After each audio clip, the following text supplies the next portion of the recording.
Isekai stories are defined by very specific tropes. They typically involve a protagonist being transported or reincarnated into another world, often with abilities that allow them to be overpowered.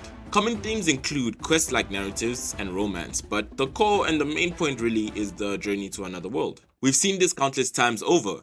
Although there are prescribed rules for what an isekai should be and follow, there are undoubtedly some unspoken rules for this vast genre, rules that define the genre in a more versatile way, and by all means should not be overlooked.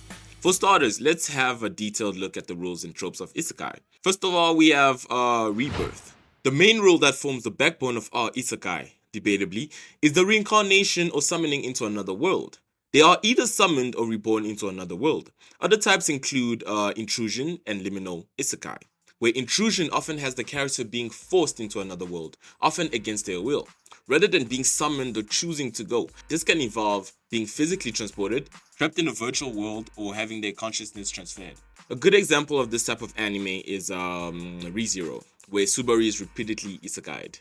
On the other hand, liminal-styled isekai anime, also known as liminal isekai, are anime series that explore the concept of liminal spaces, which are basically transitional states or spaces that exist between different realities. These spaces often feel eerie, surreal, and unsettling because they are neither fully one thing nor the other. Some anime that might be considered liminal isekai or use liminal spaces include examples like Flowers of Evil, Little Busters, and a well-known one, Ghost in the Shell. In conclusion, liminal isekai often explore the feeling of being lost, unsure, or trapped in a world that is not fully defined or understood, creating a unique and often unsettling viewing experience. Next, we got the overpowered protagonist trope. Isekai protagonists often gain abilities or powers that allow them to excel in their new world. This might involve magic, skills, or even a literal level up system like solo leveling, similar to video games really. Let's take Kazuma Sato for example, from Konosuba. He died, and when he died, he was asked by the goddess Aqua to choose a weapon or ability to carry through to the new world. He chooses Aqua herself. This scene was so hilarious. Next, we've got quest-like narratives, where the plot usually features or involves quests or objectives similar to video games, like Vanquish the Demon King. There's always a fucking Demon King, bruh. At least for many generic isekais. These quests can range from simple tasks to larger struggles for survival or the world's fate entirely. Next, we've got harem and romance elements, my favorite.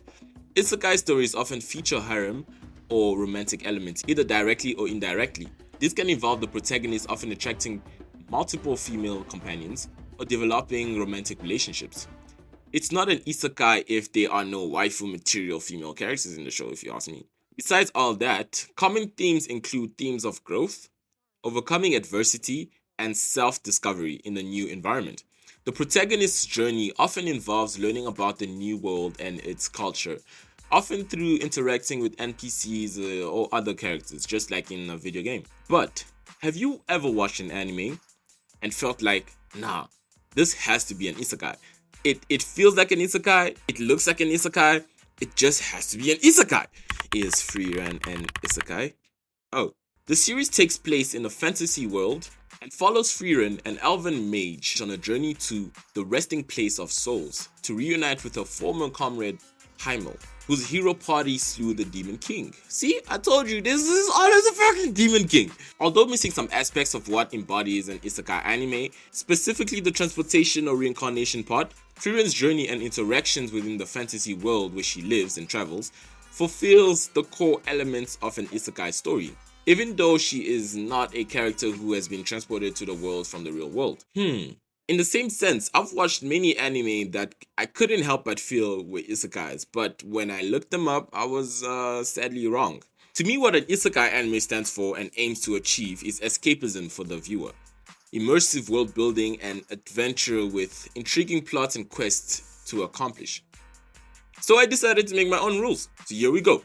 If an isekai anime feels like an isekai, it's an isekai.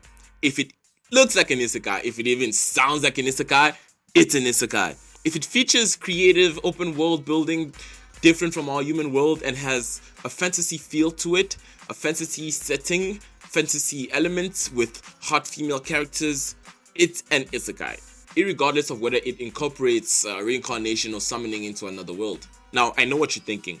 Why not just call that a fantasy anime? Because Isekai sounds cooler. Anyways, click this video on the right here if you want to be reincarnated into an Isekai. Subscribe.